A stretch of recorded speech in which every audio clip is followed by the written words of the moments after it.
Welcome back to Coffee with the Authors, where we help you decode the craft and business of writing. Before you can get published, your writing has to pass the first pages sample. So we're going to talk about things that you want to do and not do in your early pages or in your first chapter. And we're actually going to break this into 2 different videos because we have about a dozen kind of do's and don'ts. But the main thing to keep in mind is the concept of staying in scene.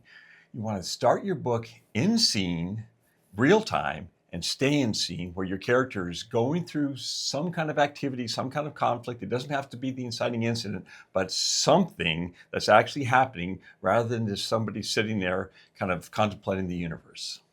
Another thing that newer writers especially tend to do is they have the need to over-explain, to put everything out there all at once in the first pages.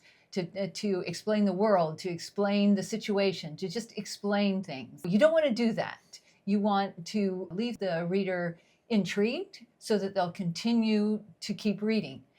An example would be in the first Sammy Keyes book, Sammy Keyes and the Hotel Thief. She's relating how she has to go up the fire escape to come in and out of the building at night. And we're like, well, why do you have to do that? It's a question. She has to hide everything in her grandmother's bottom dresser drawer. Why is she living there? There's this intrigue around her living situation and why she has to be sneaking around. And if I had explained from the top of the story, you're not in the scene with Sammy, sneaking down the hallway and sneaking into her grandmother's apartment. You're not in scene. In general, you just want to assume that your reader is intelligent enough to pick up this stuff through context rather than having to force feed it to them. Another thing you don't want to do is have a bunch of flashbacks early on. If the flashbacks are there kind of for explaining reasons, you're better off either organically dropping that information in small bites throughout your manuscript, or wait until we've established ourselves and the character really well and then do the flashback, because there's something I call a cost of transition, whereas anytime you change point of view character or timeline or setting, the reader has to kind of readjust to the new normal, and they were comfortable where they were, then all of a sudden you've taken them out of where they were. It's like, wait a minute, I was just getting used to that. Now you're throwing me somewhere else. I'm not quite ready for that yet. I'm confused. You want to intrigue the reader, but you don't want to confuse the reader. That kind of has the opposite effect. The next tip is to put your reader into the experience. Don't just tell them about it. It's a show, don't tell thing.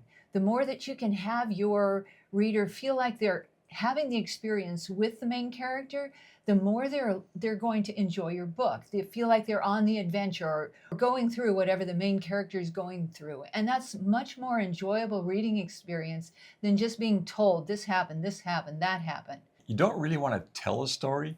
You want to show a story like a movie instead of just telling the reader about what happened.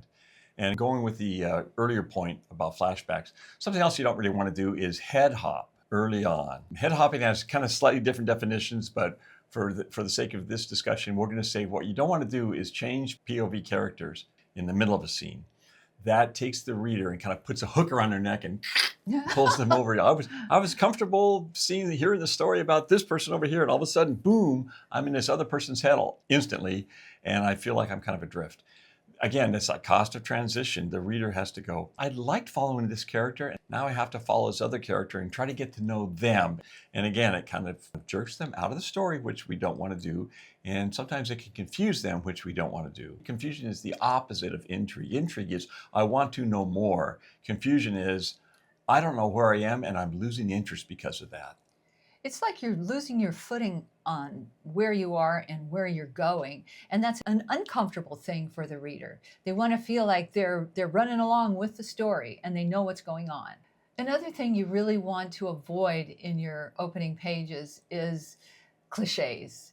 Don't have your character look in a mirror and describe to the reader what they look like. Every time I come across that in a story I'm reading, I'm just like, oh no, don't do that.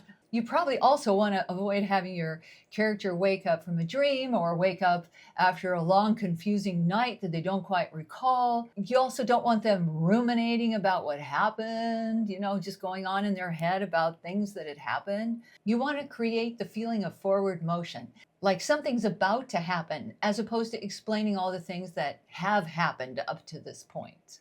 So don't have your main character in a room ruminating. No You know? ruminating No in a room. ruminating in a room. In or out of a room, no ruminating. There's no room for ruminating in No a room room. or out of a room. And here's something that we all know, but we still see it all the time, which is expository dialogue. Exposition's bad enough, excess exposition, that is. But expository dialogue is where you have two characters talking to each other about things they both already know. It's famously described as you know, Bob.